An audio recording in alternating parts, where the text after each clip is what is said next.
ہم سب بے بس ہو چکے تھے، کوئی چارہ نہ تھا۔ آنے والا اتنی چالاکی سے آیا تھا کہ ہلکی سی آہٹ بھی نہیں ہوئی تھی۔ ہم سب سامنے کی سیڑھیوں پر نظریں جمائے ہوئے تھے اور وہ پچھلی جانب سے پائپ کے ذریعے چڑھایا تھا۔ اس نے کلاشنکوف سیدھی کر لی تھی۔ ہماری ہلکی سی لغزی شمع موت کے منہ میں دھکیل دیتی، اس لیے میں نے خاموشی سے ہاتھ اٹھا دیے۔ میری تقلید سب نے کی۔ چلو نیچے اترو، اس نے کلاشنکوف ہلائی۔ ہم سب قطار باندھ کر نیچے کی جانب چل پڑے۔ میری کلاشنکوف اس نے چھین لی تھی، لیکن پستول میری کمر میں تھا۔ اگر ہاتھ نیچے رہتا تو میں رسک لے لیتا۔ کیا میں ہاتھ نیچے گرا لوں؟ آصفہ نے پوچھا۔ ہاں، لڑکیاں گرا لیں۔ آصفہ، صادقہ، نجمہ اور شگفتہ نے ہاتھ نیچے گرا لیا، لیکن کمال اور میں اسی حالت میں بڑھتے رہے۔ تبھی صادقہ نے بہت بڑا کام کر دکھایا۔ وہ مڑی اور دائیں دائیں کی آواز سے فضا کانپ اٹھی۔ وہ لڑکھڑا کر گرا اور سیڑھیوں سے پھسلتا ہوا نیچے لڑکا۔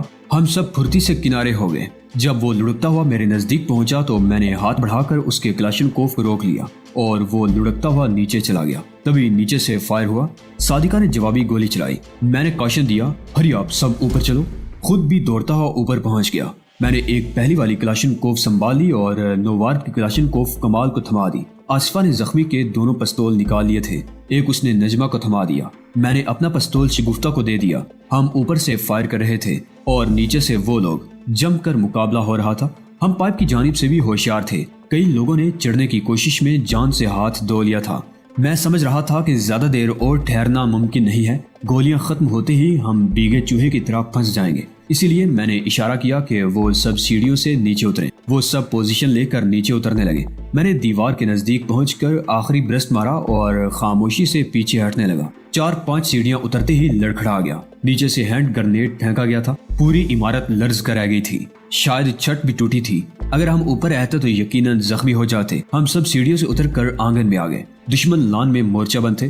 پچھلا دروازہ کھلا ہوا تھا، ادھر کوئی بھی نہ تھا۔ ہم نے موقع سے فائدہ اٹھا لیا اور باہر نکل آئے۔ دور دور تک چٹیل میدان تھا۔ اگر ہم دوڑتے بھی تو زیادہ دور نہ جا پاتے، دور سے ہی کسی گولی کا نشانہ بن جاتے۔ اس لیے آصفہ نے اشارے سے دیوار کی آڑ لے کر مین گیٹ کی جانب بڑھنے کا اشارہ کیا۔ ہم آہستہ آہستہ بڑھنے لگے۔ سہیل کے گرگے ابھی تک چھت کی جانب فائر کر رہے تھے۔ اس درمیان 3 گرنیڈ بھی پھینکے جا چکے تھے۔ پھر بھی عقل کے ماروں کو اتنی سمجھ نہ آئی تھی کہ چھت چھلنی ہو چکی ہوگی، وہاں کوئی بھی نہ ہوگا۔ ان کی غفلت سے فائدہ نہ اٹھانا بے وقوفی تھی۔ ہم نے ایک ساتھ ان پر برس مارا، 8 کے 8 لڑک گئے۔ میں نے کچھ دیر توقف کیا اور پھر کرولنگ کرتے ہوئے لان میں داخل ہوا۔ سہیل کی بلٹ پروف کار وہاں نہ تھی، لگتا تھا کہ وہ پہلے ہی فرار ہو گیا تھا۔ میں نے اطمینان کے لیے دروازے پر برس مارا، لیکن کسی جانب سے کوئی ہلچل محسوس نہ ہوئی۔ میں اٹھ کر بیٹھ گیا۔ مجھے بیٹھتے دیکھ کر کمال بھی آ گیا۔ انٹا غفیل پڑے 8 کی جانب میں بڑھا۔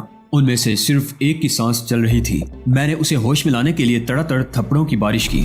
وہ کراہتا ہوا اٹھنے کی کوشش کرنے لگا۔ میں نے پوچھا، سہیل کہاں ہے؟ وہ اس کے آگے کچھ کہہ نہ سکا اور لڑک گیا۔ ہم نے اس کی وین پر قبضہ کیا اور باہر نکل آئے۔ وین کو الٹی جانب لے چلو، سڑک خطرناک ثابت ہوگی، آصفہ نے کہا۔ کمال نے وین کا رخ تبدیل کر دیا۔ ہچکولے کھاتی وین اونچے نیچے راستے پر بڑھتی چلی گئی۔ کافی دور جانے کے بعد ہم نے دیکھا کہ شہر کی جانب سے کئی وین آگے پیچھے چلی آ رہی تھی۔ یقیناً وہ سہیل کے گرگوں سے بھری ہوئی ہوں گی، کہیں وہ ہمیں دیکھ نہ لیں۔ یہی سوچ کر میں نے کہا، کمال وین کو کسی آڑ میں کھڑی کر دو۔ یہی میں بھی سوچ رہا ہوں۔ اس نے ادھر ادھر نظریں دوڑائیں۔ کچھ دوری پر ایک سوکھا تالاب نظر آیا۔ اسی گہری جگہ پر وین کو کھڑی کر کے کمال نے کہا، دور سے دیکھے جانے کا خطرہ نہیں ہے، پھر بھی ہمیں الگ الگ جگہوں پر پوزیشن لے کر بیٹھنا چاہیے۔ اس کے خیال ظاہر کرتے ہی صادقہ، آصفہ، نجمہ پتھروں کی آڑ لینے کے لیے دوڑ گئیں۔ ان کے پاس پستولیں تھیں۔ کمال نے کلاشنکوف سے ایک بڑے سے پتھر کی جانب اشارہ کیا۔ میں تو ادھر جا رہا ہوں۔ ہم سب پوزیشن لے کر بیٹھے تھے اور نگاہیں وینوں پر جمی تھی۔ تینوں وین عمارت کی جانب بڑھتی جا رہی تھی۔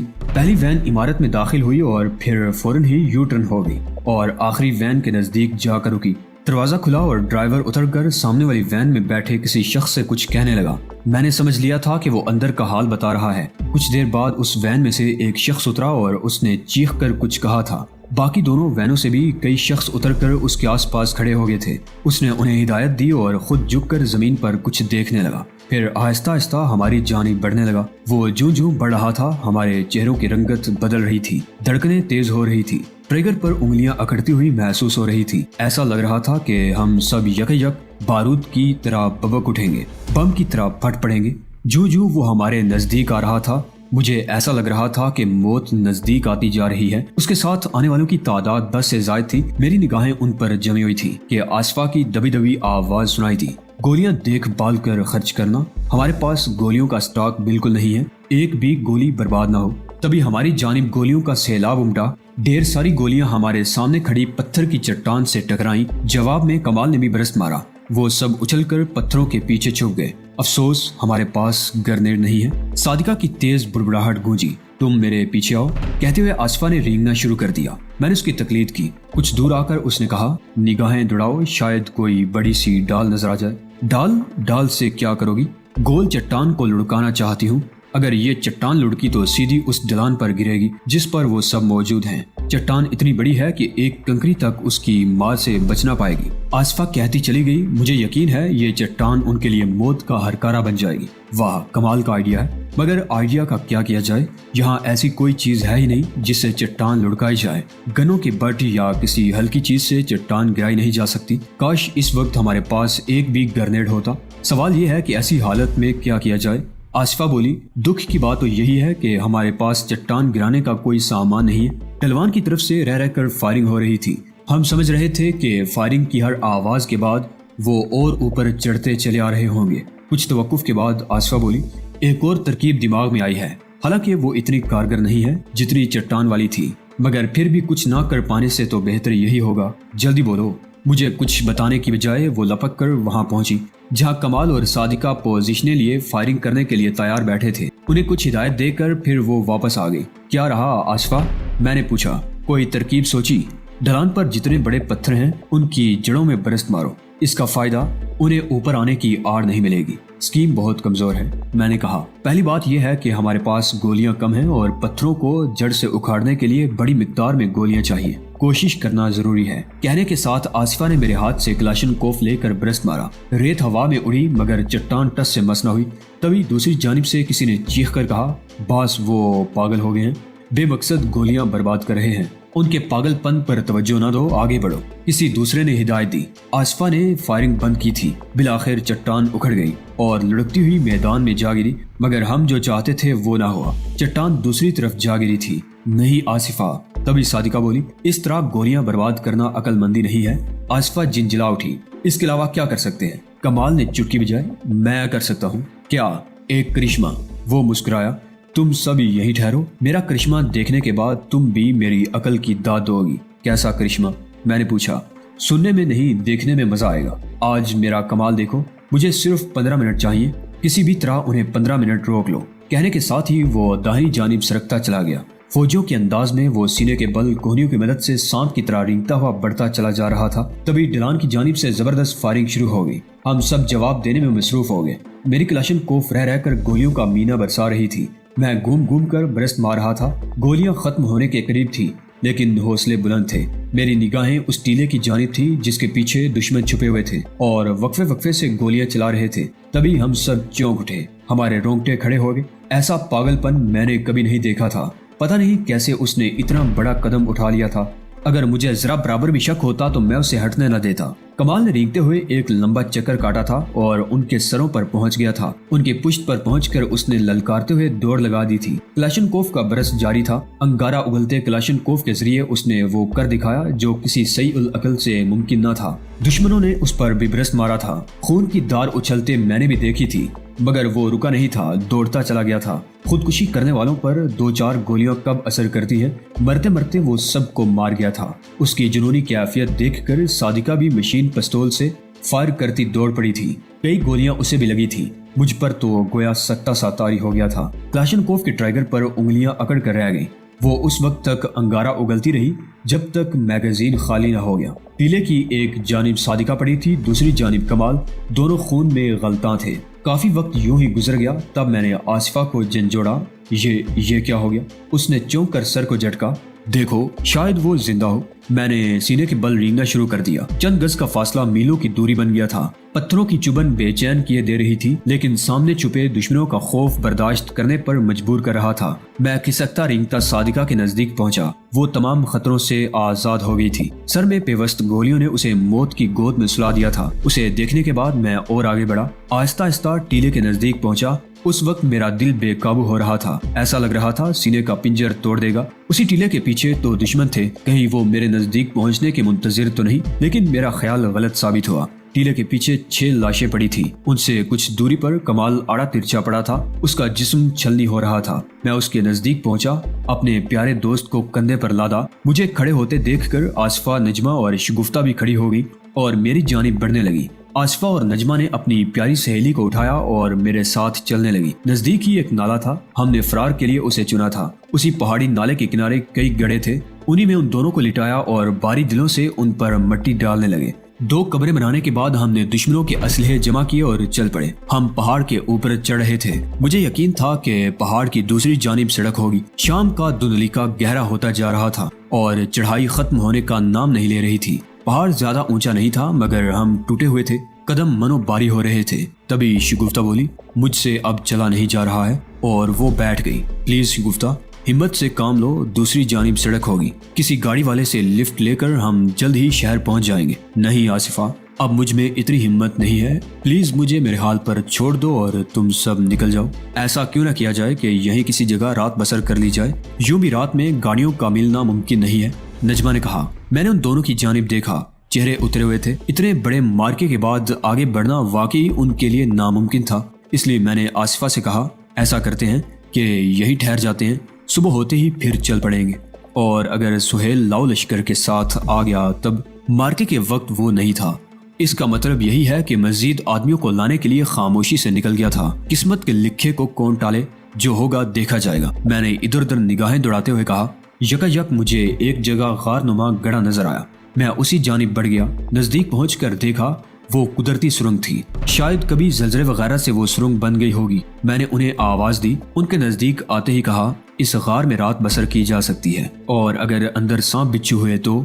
شگفتہ بولی، موت باہر بھی ہے اور اندر بھی، آنی ہوگی تو اسے کوئی روک نہیں سکتا۔ میری بات کا ان پر خاصا اثر پڑا اور سب سے پہلے شگفتہ اندر داخل ہوئی، اس کے بعد میں۔ میرے پیچھے آصفہ اور نجمہ تھی، اندر گپ اندھیرا تھا۔ میں نے ماچس نکال کر جلائی، وہ ایک کشادہ غار تھا اور دور تک پھیلا ہوا تھا۔ کیوں نہ ہم آگے بڑھیں؟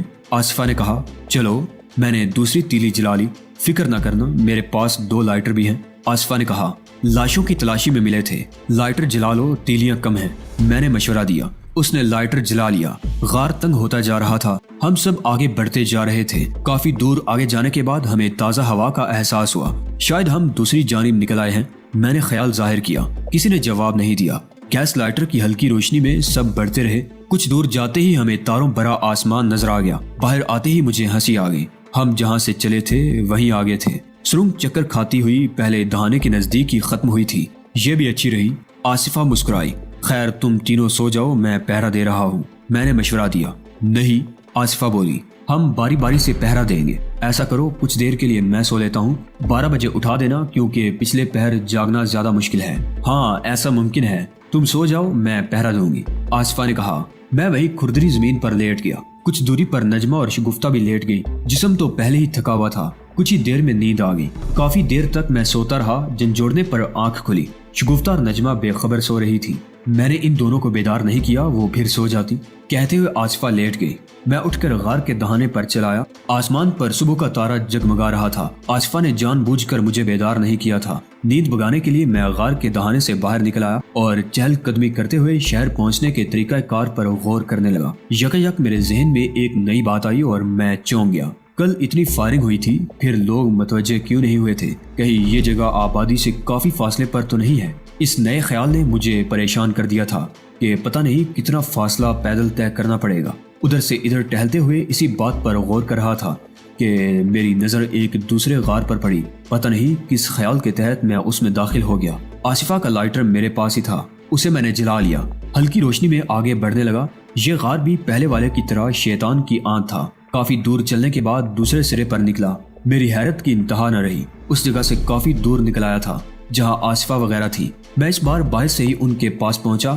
آصفہ ہنوز بیدار تھی۔ اس نے پوچھا، کہاں گئے تھے؟ ایک اور غار دیکھا ہے، دائیں جانب بالکل قریب ہے، اس کا دوسرا سرا کافی آگے ہے، میں نے جواب دیا۔ خیر اب کہیں نہ جانا، یہ کہتے اس نے کروٹ بدل لی۔ میں وہی غار کے دہانے پر بیٹھ گیا۔ مشرقی افق پر سپیدی سحر نمودار ہو رہی تھی۔ پہلی بار ایسا منظر دیکھا تھا۔ شہر میں ایسا منظر کبھی کبھی ہی نظر آتا ہے، اس لیے میں مبہوت سا بیٹھا تھا کہ چونک گیا۔ سامنے سے کئی گاڑیاں قطار در قطار چلی آ رہی تھی۔ ان 6 سوزوکی جیپ میں سہیل کی کار نہ تھی، ان کا رخ ہماری جانب تھا۔ میں سمجھ گیا کہ یہ سہیل کے گرگے ہیں اور اپنے ساتھیوں کی مدد کے لیے آ رہے ہوں گے۔ جب ان کی لاشیں دیکھیں گے تو بارود کی طرح ببک اٹھیں گے۔ میں نے آصفہ کو پکارا، وہ کچی نیند میں تھی، فوراً اٹھ کر بیٹھ گئی۔ کیا ہے؟ اس نے پوچھا۔ تیار ہو جاؤ، مہمان آ رہے ہیں، ان کی خاطر داری کرنا ہے۔ اس نے فوراً ہی نجمہ اور شگفتہ کو بیدار کر دیا۔ سب نے کلاشنکوف سنبھال لی۔ نجمہ اور آصفہ پر تو بھروسہ تھا، مگر شگفتہ کے بارے میں شک تھا کہ وہ کلاشنکوف چلا بھی پائے گی یا نہیں۔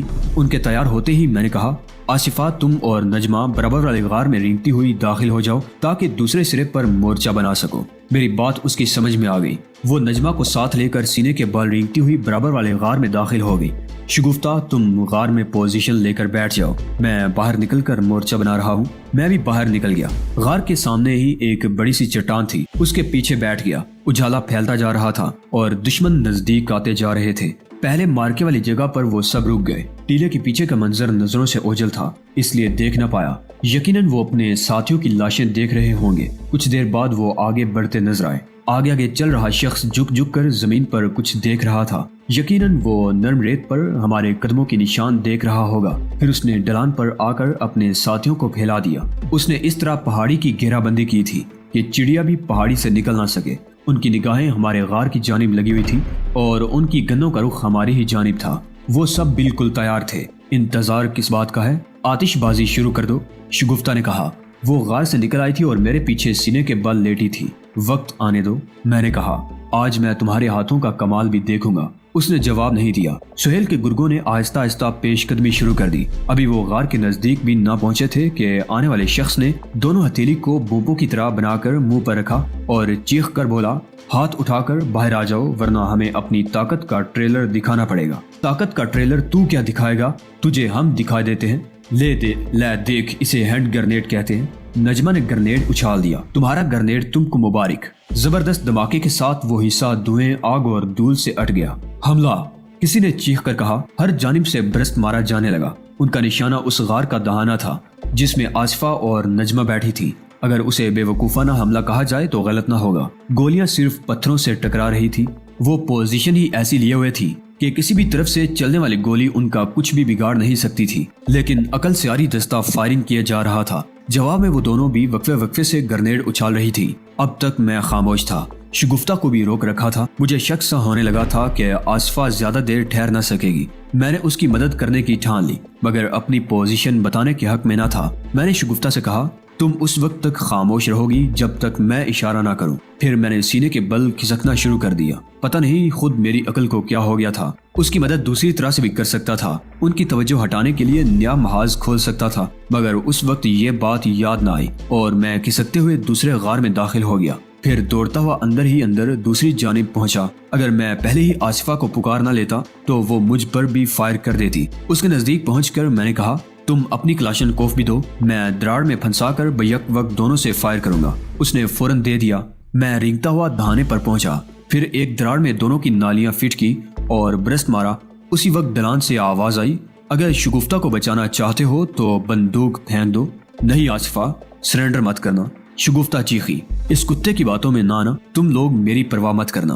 تیری پرواہ کیسے نہ کریں شگفتہ، نجمہ بڑبڑائی۔ اگر تو نہ رہی تو یہ جنگ جیت کر ہم کیا کریں گے؟ 2 کا زخم کیا کم ہے کہ تیسرا زخم بھی اٹھا لیں؟ پھر وہ میری جانب مڑ کر بولی، ہاتھ اٹھا کر کلاشنکوف پھینک کر میرے ساتھ باہر چلو۔ پتہ نہیں اس کی آواز میں ایسا کیا جادو تھا۔ میں نے اپنی کلاشنکوف پھینک کر ہاتھ اٹھا دیے۔ میرے ساتھ آصفہ بھی باہر نکل آئی۔ ہم سب ہاتھ اٹھائے قطار میں آگے بڑھ رہے تھے۔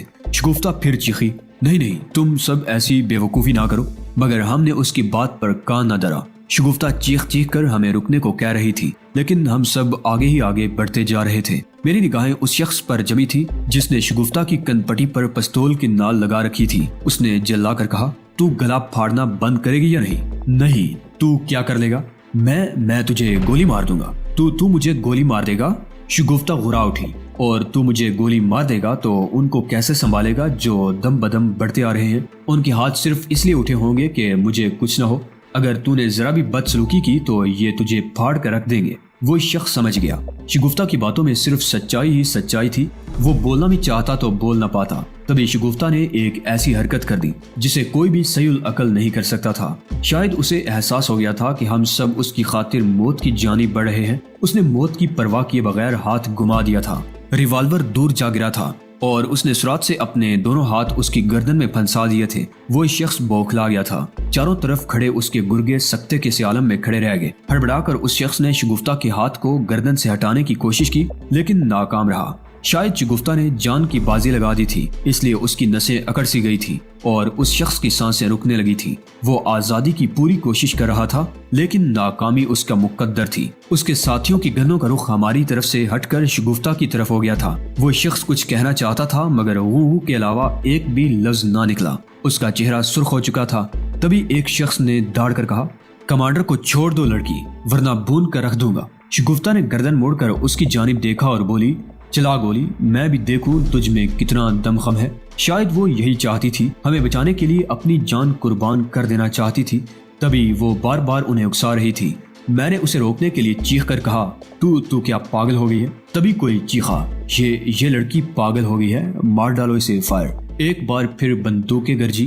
شگفتہ نے چھلانگ لگا دی۔ شگفتہ کو گرتے دیکھ کر ہم سب بے ساختہ چیخے۔ شگفتہ کہانی عروج پر تھی کہ وہی لڑکی جو ہمیں کمرے تک لائی تھی اندر آئی اور ہنستے ہوئے بولی، اگر آپ لوگوں کی باتیں ختم ہو گئی ہوں تو چلیے، سب کھانے پر آپ کا انتظار کر رہے ہیں۔